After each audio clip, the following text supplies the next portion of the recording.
საღამომშვიდობის პატივცემულო ტელემაყურებლებო და რადიომსმენელებო, ეთერშია სტუდია ნომერი 8, რომელსაც ტრადიციულად სამშაბათ დღეს 9-ის ნახევარზე გაუძღვები პატრიოტთა ალიანსის წევრი თორნიკე კივილაძე. დღეს ჩვენი სტუმარი გახლავთ ნათია მაზანაშვილი, ჟურნალისტი, საქართველოს პატრიოტთა ალიანსის თელავის საკრებულოს წევრობის კანდიდატი 2025 წლის მუნიციპალური ორგანოების არჩევნებზე. მოგესალმები ნათია. მოგესალმებით თორნიკე, დიდი მადლობა რომ დამპატიჟეთ გადაცემაში და გმადლობთ რომ მომეცით საშუალება რომ დღეს ჩემს თელაველებს და სრულიად საქართველოს დაველაპარაკო. არაჩვეულებრივი რესპონდენტი გვყავს დღეს ნამდვილად და შესანიშნავი კანდიდატი საკრებულოს წევრობის და მე პირადად მას რა თქმა უნდა როგორც ალიანსის წევრი მხარს უჭერ და მოუწოდებ თელაველებს რომ მეტი ყურადღება დაუთმოთ მას. მეტად გავეცნოთ მის და პარტიის კონკრეტულ სამოქმედო პროგრამას და აუცილებლად მხარი დაუჭიროთ 2025 წლის თვითმმართველობის არჩევნებზე. ნათია, თქვენ ცნობილი ხართ როგორც ჟურნალისტი, რომელიც არამხოლოდ აშუქებს სოციალურ პრობლემატიკას, არამედ ათასობით ოჯახს სოციალურად დაუცველს თუ სიდუხჭირეში მცხოვრებს ეხმარება თავისი აქტივობებით. მოდით, ჩემი შეკითხვა იქნება ასეთი პირველი კითხვა. ზოგადად, რა მდგომარეობაა დღეს საქართველოში სოციალ-ეკონომიკური თვალსაზრისით? პირველ რიგში დიდი მადლობა თორნიკე რომ მომიწვიეთ დღეს თქვენს გადაცემაში. რა თქმა უნდა, არა მარტო თელავში, არამედ სრულიად საქართველოს მასშტაბით სოციალურ-ეკონომიკური მდგომარეობა მძიმეა.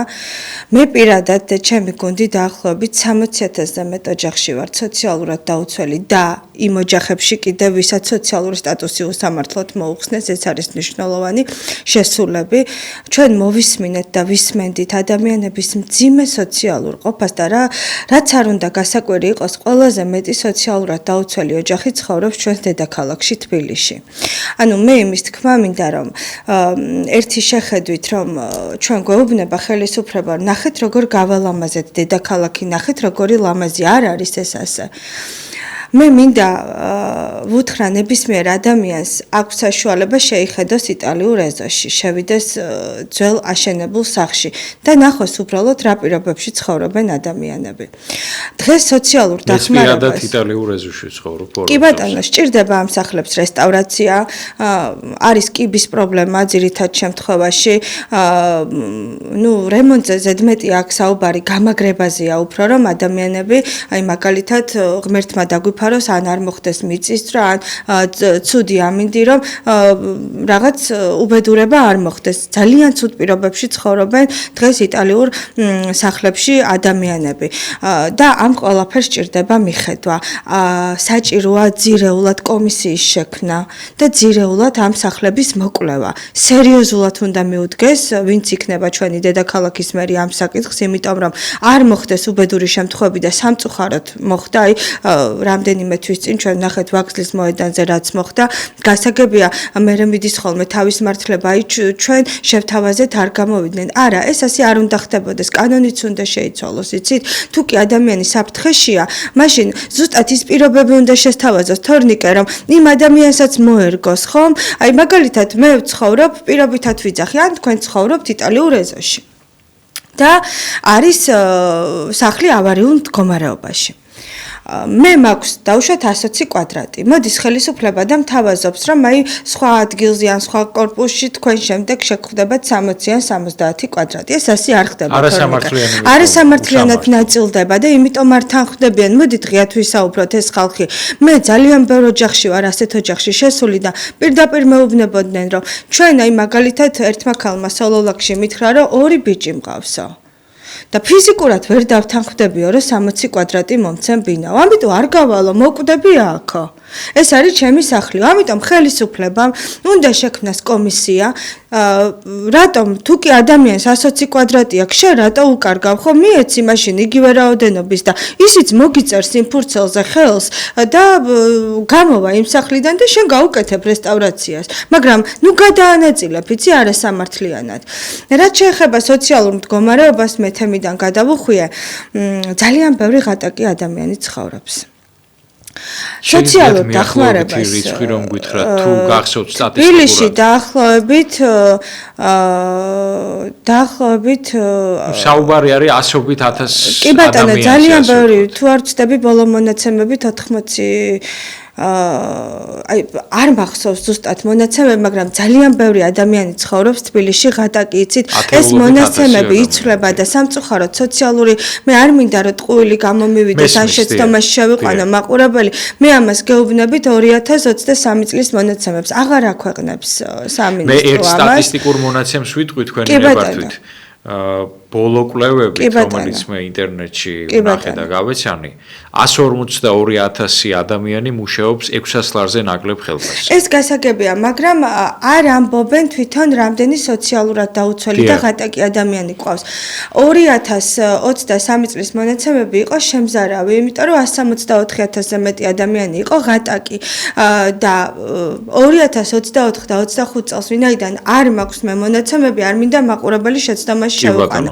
თბილისში რომ ამდენი მე დარწმუნებული ვარ რომ არ შეიცვლებოდა ხარ როგორ გამდიდრდებოდა ის ღატაკი ადამიანი ხო თუ არ მოემატა არაფერი არ დაიკლებდა ფიზიკურად ძალიან უჭერს ხალხ გადარჩენისთვის ცოცხლობს ხალხი და მე მინდა ვთქვა რომ პენსიონერები რომლებიც არიან ხოლმე აი ძალიან ცუდ დღეში განსაკუთრებით ეთერშიც მირეკავენ რომ პენსიიდან ვერ ანაწილებენ იყიდან წამალი თუ იყიდან საკვები და დგებიან ხოლმე არჩევანის წინაშე შესაბამისად ყიდულობენ წამალს წარმოიდგინეთ რა პირობებში უწევთ მათ ცხოვრება დახმარება რომელზეც მე ვსაუბრობ ხალხო სოციალურ დახმარებაზე 60 ლარია 1000 და 2000 ლარი კი არ არის 60 ლარია და ხშირად უნახევრებენ და 30 ლარს აძლევენ ადამიანს და მირეკავს 3 დღის წინ ადამიანი სოციალური დახმარება მოუხსნეს იმის გამო რომ კატა ყავდა სახლში თუ კი კატა ყავსო მაშინ საჭმელი გაქვსო მოუხსნეს ქალბატონს დახმარება ლაგოდეხის რაიონში მეუღლე გარდაეცვალა და რადგანო მაცივარი მოიტანე შენ ამის ფული გაქვს წარმოგიდგენიათ რამ დღეში ვართ და რა პირობებში გვიწევს ცხოვრება რომელ სამართლიანობაზე უნდა ისაუბრო რომ გამოდის კობახიძე და გეუბნება ეკონომიკა იზრდებაო ბედნიერი სახით ვის ჯიბეზე იზრდება შეიძლება პატარა ჩანარს გავაკეთებ თქვენი ნებართვით ნათია ძალიან მნიშვნელოვან პრობლემებზე ფაქტობრივად ჩვენს ყოველდღიურობაზე ვსაუბრობთ დღეს და ერთი რამ მინდოდა მეთქვა ხელისუფალისთვის და ზოგადად საზოგადოებისთვის რომ ეკონომიკური განვითარება უპირველეს ყოვლისა მოქალაქეების ჯიბემდე უნდა მივიდეს და ეს არ უნდა იყოს გამოხატული მხოლოდ ციფრებში და ეს არ უნდა ემსახურებოდეს ერთი კონკრეტული კასტის გამდიდრებას მე ხალხს რომ ხვდები ახლა თორნიკე საერთოდ არ არის მათთვის მნიშვნელოვანი რა მონაცემებს გამოაცხადებს ხელისუფლება ეკონომიკის უსმენენ უბრალოდ იმიტომ რომ აინტერესებთ წავა ჩვენი ქვეყანა წინ არ წავა დავრჩებით ამ დაუშვათ დროში აი ასე უსახსრად გლეხი ადამიანი რომელიც დილის 5 საათზე დგება რომ თავის ვენახს მიხედოს დაღლილი დაქანცული შემოდის სახლში, საერთოდ არ აინტერესებს რა პროცენტით გაიზარდა ფურცელზე ეკონომიკა. მას აინტერესებს თავის ჯიბეზე თუ იქნება რაღაც, თავის ოჯახზე თუ იქნება შეღავათი. იცით, რამდენიმე დღის წინ ვიყავი უნივერსიტეტში და საბუთები შევიტანე. ჩემს გვერდზე იჯდა თიანეთიდან ჩამოსული დედა-შვილი, სოციალურად დაუცველები. და ამ ქალბატონმა უთხრა, რომ თქვენო ვერ მოხვდითო უფასოზეო. თქვენ ფასიანზე ხართო და უნდა გადაიხადოთო გადასახადიო. და სახეზე ეტყობა ადამიანს ხომ მეთანხმებით, რომ როგორ შეწუხდა მე გულისხმობ სახელმწიფო ფაკულტეტებს, რომელსაც სახელმწიფო აფინანსებს, რომ აი იქ გააჩნია სკალირებული ფულა რამდენი სახელმწიფო უნივერსიტეტებს კი ბატონო, ვინც დაუშვათ ამ პროგრამებით სარგებლობს, არის იქ ქულები, რომელზეც უნდა გქონდეს დაუშვათ მაღალი ქულა. ეს უნივერსიტეტის ბრალი არ არის, ეს არის ზოგადად გაჭირვებაზე ვსაუბრობ და რატო ვიძახი ამას. რომ არ იცოდა საიდან გადაეხადა ეს ფული. თუ შეიძლება კიდევ ერთ ჩანარს გავაკეთებ როგორც განათლების პოლიტიკის სპეციალისტი, საქმე იმაში მდგომარეობს, რომ უნივერსიტეტები დღეს დგანან ფაქტობრივად სტუდენტების მიტანილ თანხებზე. აუცილებელია სახელმწიფო უნივერსიტეტების, განსაკუთრებით ეს იქნება თბილისის სახელმწიფო უნივერსიტეტი, სამედიცინო უნივერსიტეტი, ტექნიკური, თუნდაც სოხუმის უნივერსიტეტი და სხვა სახელმწიფო უნივერსიტეტები, მათი დაფინანსება. ვინაიდან ფაქტობრივად სტუდენტებს უწევთ საკუთარი სწავლის ღირებულების გადახდა და ძალიან მცირე ნაწილი ახერხებს ეგრეთ წოდებული გრანტის მოპოვებას. თუმცა მაინც ძალიან კარგია ეს დაფინანსება. სპეციალისტები, დიახ, რასაკვირველია, მივიჩნევთ უმრავლესობა, რომ სახელმწიფო უნივერსიტეტები სრულად უნდა ფინანსდებოდეს სახელმწიფოს მხრიდან. და უფრო მეტი ბიუჯეტიც უნდა იყოს გამოყოფილი სხვადასხვა პროექტების. მაგალითად, სოხუმის უნივერსიტეტის გადასარევი რექტორი ყავს, ქალბატონი ახლად დანიშნულია. მე მადლობას მოვხდი, იმიტომ რომ მართლა ძალიან გვერდით უდგას ყველა სტუდენტს და მე იმის თქმა მინდა, რომ როდესაც ჩამოვედი დაბლა, მე ვუთხარი, რომ მიმართეთ თქვენს მე ერთიანეთში. თქვენ ბრძანდებით სოციალურად დაუცველი. თქვენ აბსოლუტურად უფლება გაქვთ, რომ მერმა გამოყოს თქვენი შვილის სწავლის ფული. იცით რა, 4 შვილი მყავსა და 3 სტუდენტია. წარმოიდგინეთ ახლა როგორ უნდა გადაიხადოს ამ ადამიანმა ფული, ხო? მართლა სოციალურად დაუცველებს მილიონები, ხომ არა აქვს ჩამოსავალი. არის უკიდურესად მძიმე მდგომარეობაში მყოფი ადამიანები არსებობენ დღეს, რომლებსაც პურის ფული არ აქვს და იკვებებიან მართლა ბავშვები მხოლოდ პურით. ეხლა მითხრა ერთმა ბავშვმა, მე ქალბატონეთია სკოლაში არ დავდივარ, რატომ მეთქი? გამიკვირდა. იმიტომ რომ ტყიდანო ფიჩხები მომაქო, რომ ჩემი დაძმებიო ზამთარშიო სიცივეში არ მყავდნენო. და ეს ხდება ქვეყანაში, რომელსაც კონსტიტუციაში უწერია, რომ განათლება უნდა იყოს თანაბრად ხელმისაწვდომი ყველა მოქალაქისათვის. აი ესეთ შედეგებამდე და ჩემი თანაკლასელებია რომ ბუფეტთანო საჭმელს ჭამენო, გამოდივარო მეორე დერეფანში რომ სუნზი არ მომინდეს საჭმელიო. ეს არის ხალხო, კარგი კეთილდღეობა, ოცნება რასაც გვეუბნება, კარგი ცხოვრება და ასე შემდეგ არა. იცით რა, უნდა გადმოვიდნენ მანქანებიდან და შევიდნენ ადამიანების სახლში. უნდა ნახონ რა პირობებში უწევთ ცხოვრება. მარტო არჩევნებზე რომ გამოდიან და დაპირებებს იძლევიან. მე მაგალითად არჩევნებამდეც დავდიოდი და წლებია ფონდის საქმიანობას ვეწავი და ჩემთვის არც არჩევნები იყო, არაფერი არ არსებობდა, ისე დავდიოდით და კოვიდი როდესაც იყო ჩვენს ქვეყანაში, პატრიოტთა ალიანსის და ქალბატონ ირმას და ბატონი დავითის დაფინანსებით კოვიდის დროს, როდესაც ხალხი სახლიდან არ გამოდიოდა, სამსახურების უმრავლესობა გაქრა ფაქტობრივად. ყველაფერი აბსოლუტურად არანაირი შემოსავლები არ იყო ქვეყანაში. 10,000-ზე მეტ ოჯახს მივუტანეთ წამალი, საკვები და ტკბილეული. წარმოიდგინეთ ახლა ეს რამხელას ნიშნავს, ხო? ორსული დავდიოდი და დამქონდა საკვები და წამალი, იმიტომ რომ ხალხი არ დარჩენილიყო აი ასე. ალბათონათია ძალიან ხშირად საუბარი არის სოციალური სამართლიანობის შესახებ, რომ სახელმწიფოში უნდა არსებობდეს სოციალური სამართლიანობის, ასე ვთქვათ, მოდელი. ხშირად არის დავა, ვთქვათ, იმასთან დაკავშირებით სახელმწიფო სოციალისტური უნდა იყოს, კაპიტალისტური თუ კონვერგენციული თეორიით უნდა წავიდეს და ამოკრიბოს ჯანსაღი პრინციპები, როგორც სოციალიზმიდან, ასევე კაპიტალიზმიდან, მაგრამ ყველანი ვთანხმდებით, რომ კაპიტალისტურ წყობაშიც კი ბუნებრივია უნიშნელოვანესია სოციალური სამართლიანობის მოდელის არსებობა, ვინაიდან განათლება, ჯანდაცვა, თუნდაც დემოგრაფიული განვითარების ფონდის არსებობა ქვეყანაში ეს უმნიშვნელოვანესი საკითხებია, უმნიშვნელოვანესი. კარგით, ახლა მე მინდა გადავიდე მეორე კითხვაზე, რომელიც უშუალოდ და ამ მოდელზე თუ შეიძლება ვიბრძანეთ, უნდა ჩამოყალიბდეს, ხო? მე როგორ მესახება თორნიკე ამ მოდელის ჩამოყალიბება, ისიც ძალიან ბევრჯერ მიფიქრე, როდესაც ადამიანებთან შევდივარ. არ უნდა წყვეტდეს, დამიჯერეთ ხალხო, კომპიუტერი არ უნდა წყვეტდეს ადამიანის ბედს. და კომპიუტერი არ უნდა ნიშნავდეს საქართველოში სოციალურ დახმარებას. ეს არის ძალიან დიდი დანაშაული ჩვენი ხალხის, ჩვენი კომპიუტერს როგორ ექნება ემპათიის გაცდა. როდესაც შეყავთ მონაცემები კომპიუტერში, შემდეგ ამ კომპიუტერს გამოაქვს დასკვნა ეკუთვნის თუ არა ადამიანის სოციალური დახმარება და მე ერთს ვიტყვი. როდესაც აგენტი მიდის სახლში, ავსებს დეკლარაციას, ხო? მიაქვს სამინისტროში, სამინისტრო შეყავს კომპიუტერს და შემდეგ კომპიუტერს გამოაქვს დასკვნა. ეს ასე კი არ უნდა იყოს. აი მაგალითად, მე ვარ ჩემი სოფლის გამგებელი, პირობითად ვიძახი. მე ჩემს სოფელში თორნიკე ხო ყველაზე კარგად ვიცი ვის უჭირს, ვის შვილი ეხმარება, ვის აქ დახმარება სხვა მხრიდან, ვის აქ დაუშვათ ნაკვეთი გაქირავებული და იღებს სანახევროდ მოსავალს, ან რაღაც შემოსავალი პირობითად, ან ვიღაცა არის ქვრივი, არც შვილი ყავს, არც არავინ, ან მისი შვილი თვითონ ღატაკია და თვითონ ეს ეხმარება პენსიიდან, რაც ხშირ შემთხვევაში ხდება ხოლმე, მე ხომ უფრო უკეთესად ვიცი.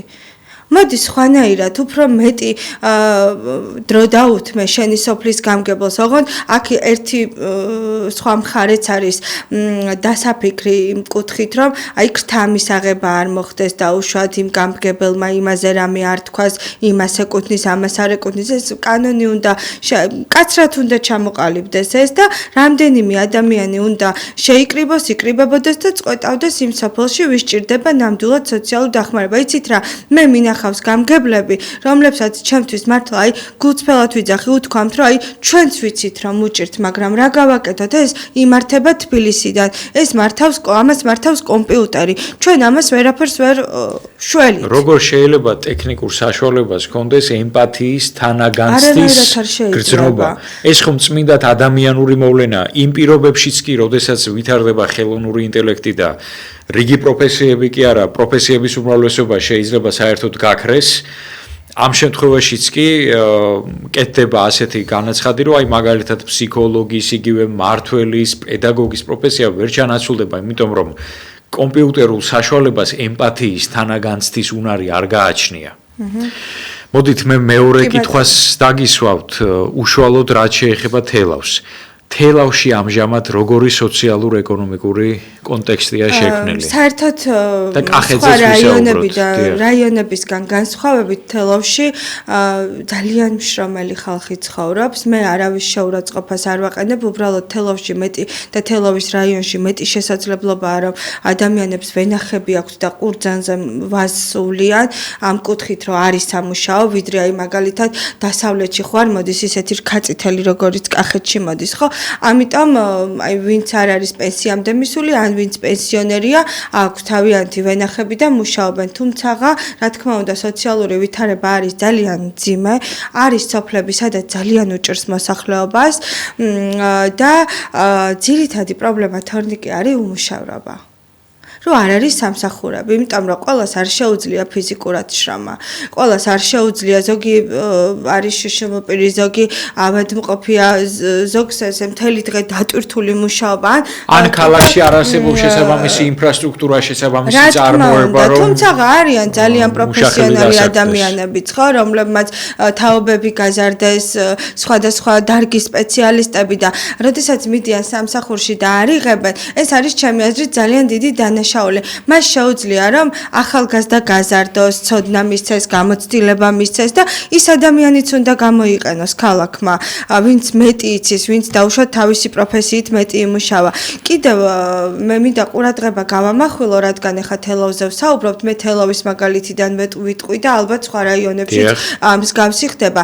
როდესაც მაგალითად თელავში, კახეთში ტარდება რაღაც სამუშაოები, გაიმარჯვა კომპანიამ ტენდერში და იღებს რაღაცა მონაწილეობას. იცით, მერი აუცილებლად უნდა უთანხმდებოდეს ამ კომპანიას, რომ თვითონ თელავში მცხოვრები ადამიანები დავასაქმოთ, ადგილობრივები დავასაქმოთ. როგორ მაშ დავიჯერო, რომ არ შეუძლიათ მუშაობა, აბა შესთავაზე, როგორ არა, უბრალოდ ტენდერში ვინც იმარჯვებს იმ კომპანიას ყოველთვის თავისი ხალხი მოყავს, თორე მუშა ძალიან ბევრი გავა და ძალიან ბევრი იმუშაობს. შეიძლება ეხა რაღაც ბუღალტერი არ იყოს და ისეთი პროფესია არ კონდეს, რომ იმ კომპანიას გამოადგეს, მაგრამ ხო სჭირდება შავი სამუშაოსთვის ადამიანები, ხო? დაუძახე, გამოიყვანე შენი ადგილობრივი, მიეცი საშუალება, რომ 2 კაპიკი მისცე და აშოვინო იმასაც, ვიდრე თბილისიდან ან ბათუმიდან ჩამოიყვანო ვიღაც. ჩემი მოგზაურებული თხოვნა იქნება ქალბატონო ნათია, რომ საარჩევნო კამპანიის პროცესში აგრეთვე ყურადღება გავამახვილოთ ადგილობრივ უნივერსიტეტზე. მე როგორც ვიცი, თელავში მოქმედებს იაკობ გოგებაშვილის სახელობის უნივერსიტეტი.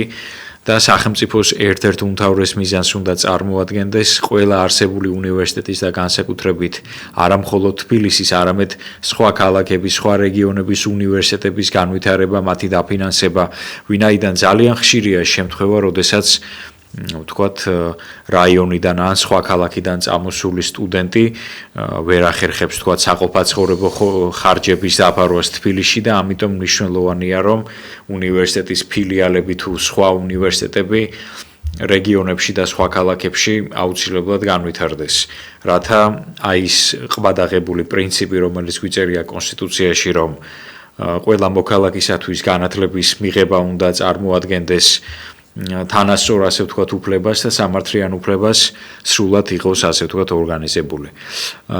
რა მდგომარეობაა დღეს კახეთში და კონკრეტულად თელავში? მე ვენახეობის თვალსაზრისით გლეხები როგორ ცხოვრობენ და კი ბატონო, კარგით. და შემდეგ გადავიდეთ აუცილებლად ყურძენზე მინდა ვისაუბრო, იმიტომ რომ წელსაც სასაცილოდ ლარი დაოცი დაადეს ყურძენს ფასი, თუმცა აი თქვენ ძალიან მნიშვნელოვან საკითხს შეეხეთ უნივერსიტეტს და არ მინდა რომ გვერდი ავუარო.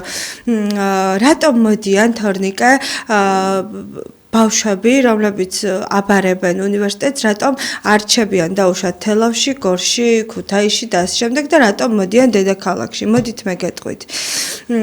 ჯერ ერთი იმიტომ რომ არ არის ის პროგრამები კარგად განხორციელებული როგორც თბილისშია, რაიონებში, არ არის ის აქტივობები, ის შესაძლებლობები, რომ განვითარდეს უფრო სტუდენტი, უფრო მეტი ცოდნა და განათლება მიიღოს და როდესაც პროფესორ მასწავლებლებს სასაცილო ხელფასები აქვთ და აი ამ ხელფასებს რამდენიმე თვეში იღებენ, აღარც იმ პროფესორს და მასწავლებლებს არ აქვს мотивация, რომ წავიდეს და რაღაცა აქტივობა შექმნას, რაღაც გააკეთოს, ფინანსები ჰქონდეს უნივერსიტეტს, უფრო მეტი შანსები, ხო?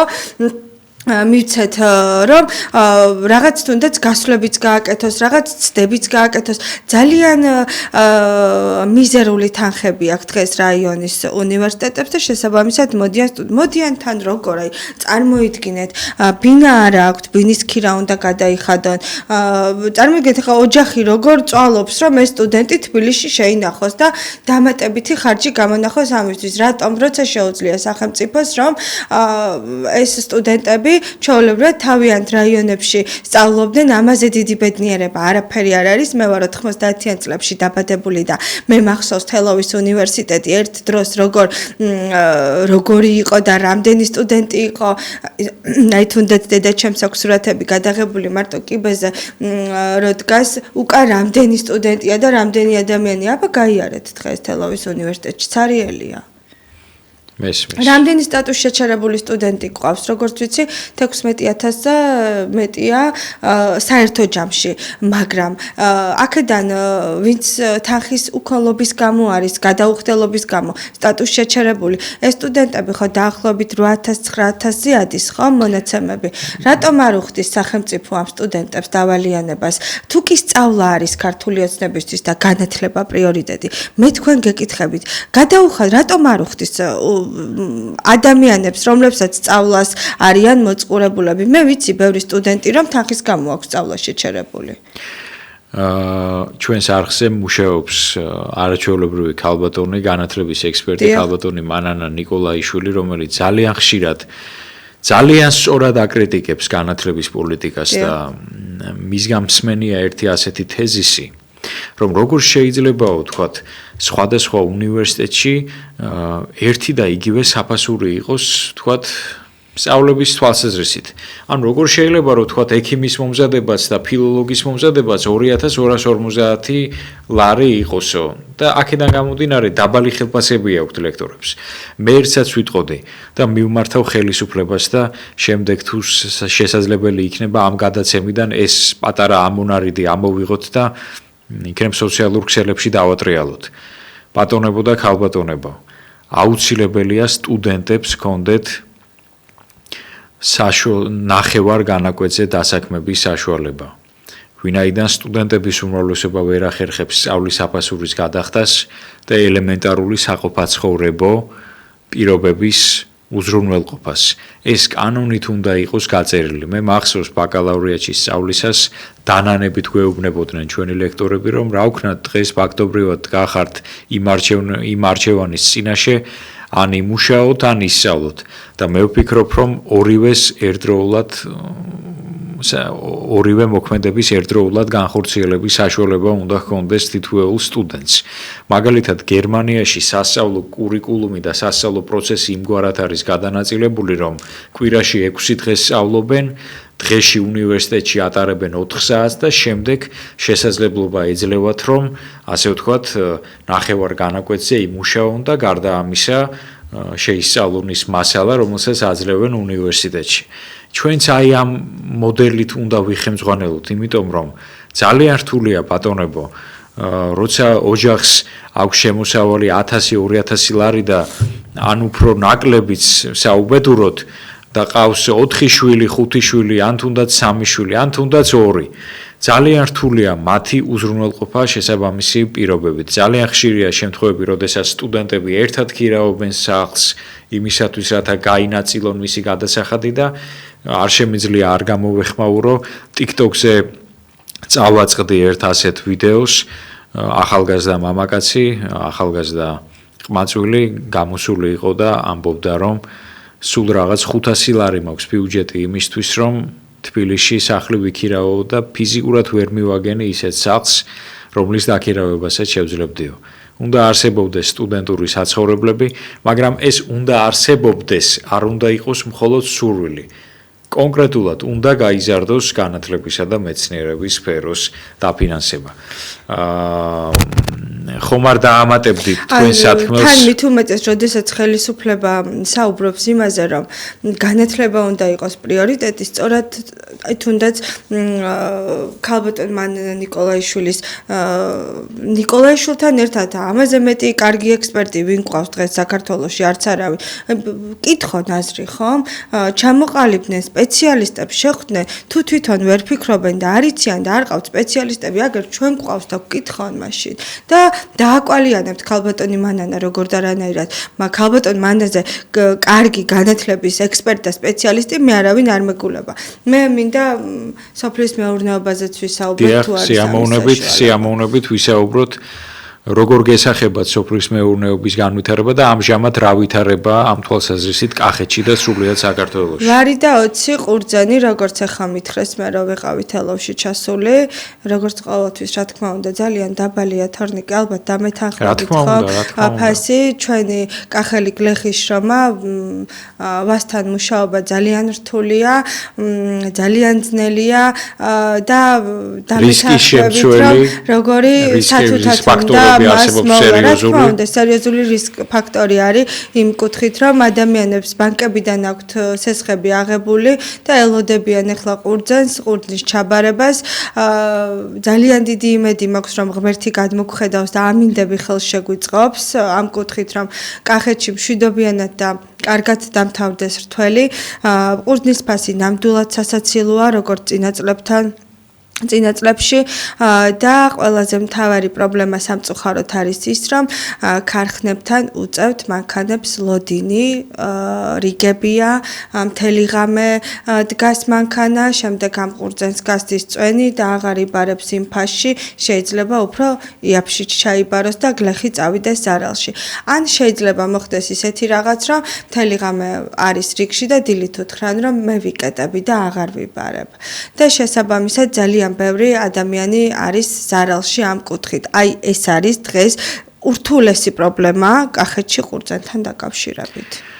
კი ბატონო, ჩვენ ფაქტობრივად პრობლემების იდენტიფიცირებას მივყავით ხელი და მოდით ახლა გამოსავალზეც ვისაუბროთ. აი კონკრეტულად ჩვენს მოძრაობას, პატრიოტთა ერთობას, პატრიოტთა ალიანსს რა გამოსავალის შეთავაზება შეუძლია, რა ალტერნატიული გზის შეთავაზება შეუძლია მოსახლეობისთვის. გულისხმობ პატრიოტთა ალიანსის სოციალურ-ეკონომიკურ პროგრამას, რომელზეც არაერთხელ усაუბრია ბატონ დავით არხანმოურავს და ქალბატონ ირმა ინაშვილს. ძალიან მარტივად შეიძლება ეს პრობლემები გადაწყდეს, თუნდაც მე რასაც ვიძახი.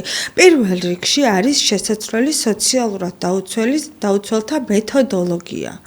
შეფასების მეთოდოლოგია. შეფასების მეთოდოლოგია, რომელიც 2015 წლის შემდეგ არ შეცვლილა, გასაგებია, რომ მაცივარი გასქურა და ტელევიზორი აღარ ითვლება სარეიტინგო ქულად, მაგრამ ითვლება აგერ ძაღლი კატა და ასე შემდეგ. ქათამი, რაც ყველაზე მთავარია, თუ ქათამს დაინახავს სოციალური აგენტი, მაშინ დახმარებას უხსნის ადამიანს, რომ თურმე მას შემოსავალი ჰქონია. პირველ რიგში არის სოციალური დახმარების მეთოდოლოგია დასაწერი, შესაცვლელი. და ზუსტად იმ სტანდარტებს მოსარგები, რაც ჩვენს მოქალაქეებს ჭირდება. ეს სტანდარტი, რომელიც სხვა ქვეყნიდან არის გადმოღებული ხალხო, იმ სხვა ქვეყანას სხვა პრობლემები აწუხებს, ჩვენ სხვა პრობლემები გვაწუხებს. სოფლებში, სადაც აგენტი შედის და ხედავს ორსართულიან სახლს, არის კომუნისტების დროს აშენებული ნაწვალები, ნაშრომი, შენ რადგან ის ძველი სახლი გაქვს, რომ სოციალური მიიღო, უნდა დაანგრიო? ეს რა კანონია, რა წესია?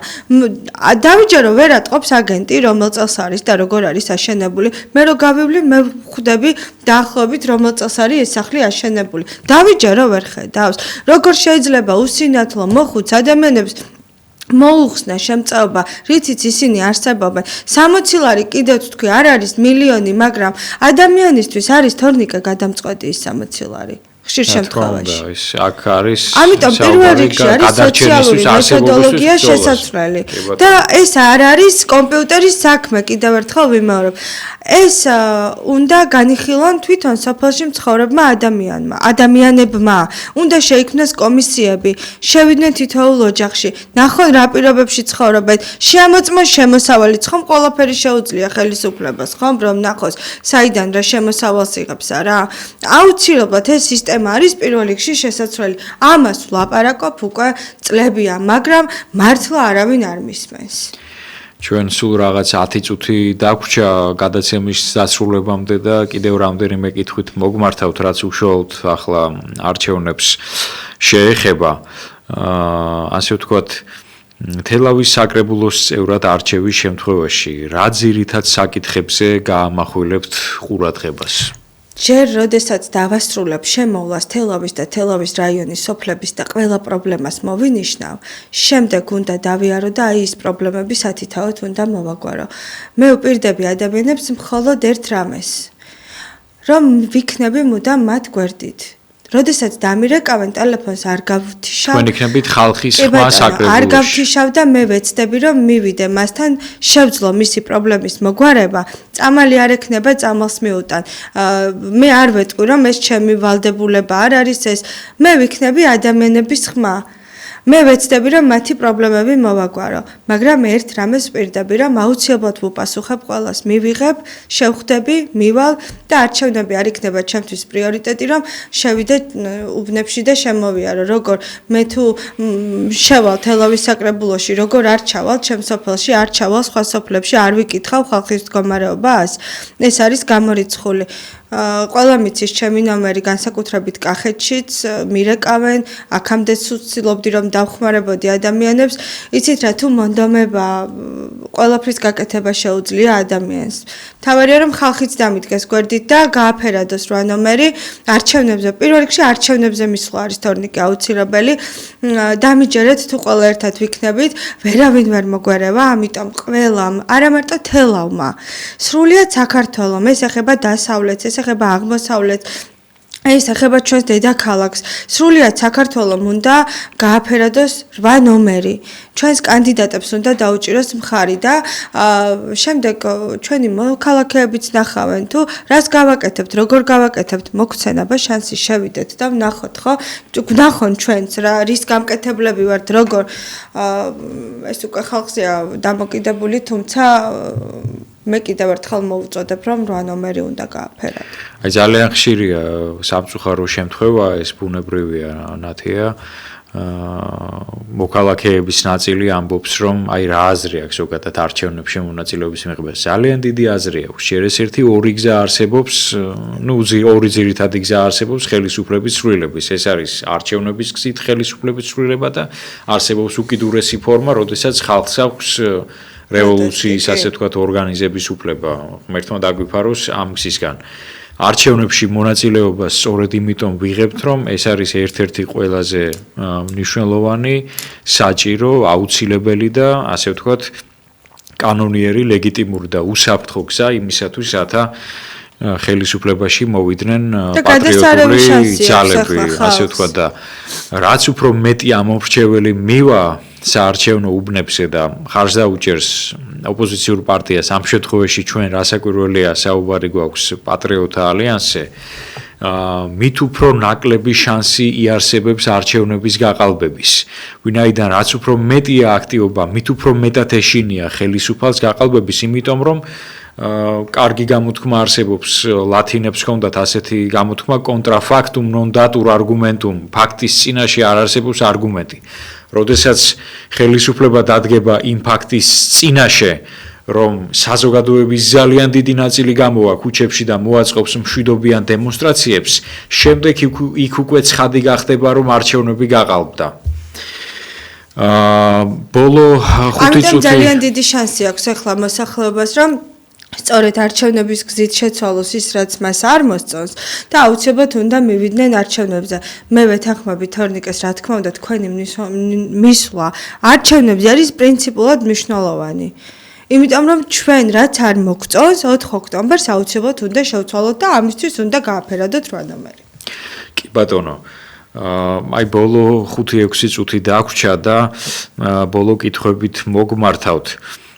როგორ ფიქრობთ, რამდენად თანასწორი სამართლიანი გარემოა შექმნილი წინა საარჩევნოდ? რამდენად თანასწორ ბრძოლაში გვიწევს მონაწილეობის მიღება? რა თქმა უნდა, ძალიან უსამართლობაა, რომ ჩვენი რეკლამა არ გადის ეს პირველ რიგში. ჩვენს არხზე არა გვაქვს იმისი უფლება, რომ ჩვენი რეკლამა გაუშვათ, ეს არის ყველაზე დიდი უსამართლობა ხელისუფლების მხრიდან. რაც შეეხება თვითონ ადგილზე, თელავში, რა პირობებში ტარდება, სიმართლე გითხრათ, არავინ არ ცდილობს, რომ ერთმანეთს ხელი შევუშალოთ. თელავი პატარა ქალაქია. ეს ძალიან კარგი ფაქტია. კი ბატონო, ძალიან კარგი დამოკიდებულება აქვთ ადამიანებს ერთმანეთის მიმართ და განსაკუთრებით მათ, ვინც კენჭს ვიყრით.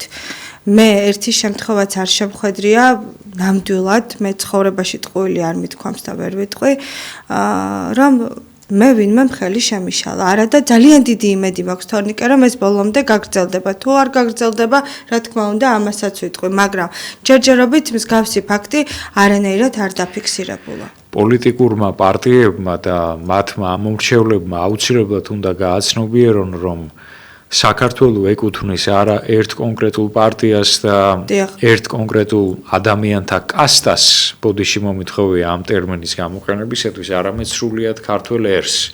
1921 წლის კონსტიტუციაში, რომელიც არის არაჩვეულებრივი ნიმუში იმისა, თუ როგორ უნდა შექმნა სახელმწიფო და როგორ უნდა მოაწყო ის, პირდაპირ წერია, ხელმწიფება ეკუთვნის მთელ ერს. ჩვენ კი ვიცით, რომ ჩვენი დღევანდელი კონსტიტუცია ეფუძნება ზუსტადაც რომ 1921 წლის კონსტიტუციას, რომლის შექმნაშიც მონაწილეობას იღებდნენ არა მხოლოდ სოციალ-დემოკრატები, როგორც ეს ბევრმა იცის, არამედ ისეთი დიდი ადამიანები, როგორებიც მაგალითად ექვთიმე თაყაიშვილი იყო.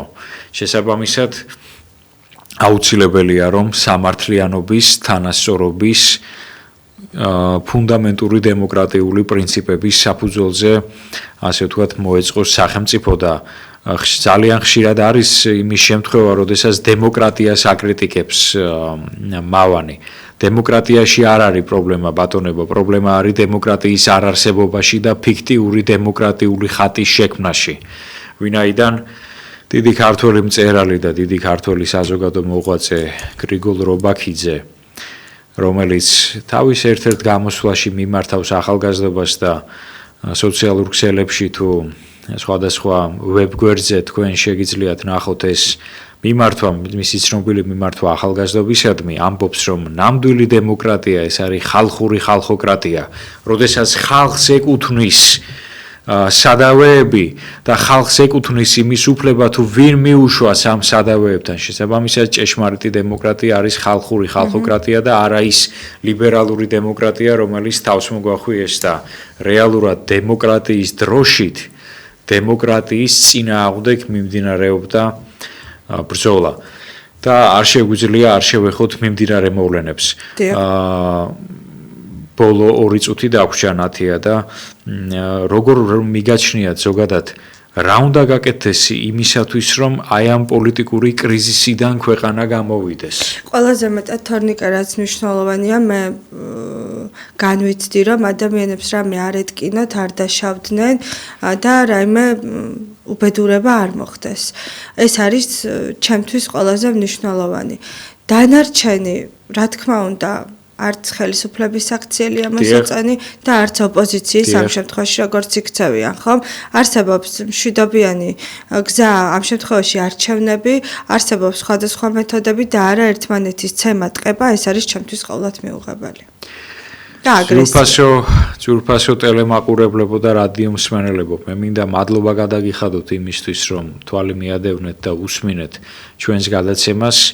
ნამდვილად ყოველგვარი გადაჭარბების გარეშე ვიტყვი, რომ პატრიოტთა ალიანსის გარშემო შემოკრებილია ისეთი ხალხი, ისეთი გუნდი, რომელიც ხელისუფლებაში მოსვლის შემთხვევაში მართლაც იქნება ხალხის ხმა საკრებულოებსა თუ თუნდაც პარლამენტში, საკანონმდებლო ორგანოში, შესაბამისად ყველას მოგიწოდებთ, რომ დაგვიჭიროთ მხარი და დაუჭიროთ მხარი ისეთ კანდიდატებს, როგორიც ქალბატონი ნათია მაზანაშვილია და მე საჯაროდ ვდებ პირობას, რომ ჩვენი არჩევის შემთხვევაში და თუნდაც ნათიას საკრებულოს წევრად არჩევის შემთხვევაში მე ვიქნები ერთ-ერთი ის რიგითი თანამებრძოლი, რომელიც მას ნებისმიერი პრობლემური საკითხის მოგვარებაში დაეხმარება. მადლობა ჩვენს ტექნიკურ ჯგუფს, მადლობა ჩვენს რესპონდენტს, მაყურებელს, მომავალ შეხვედრამდე.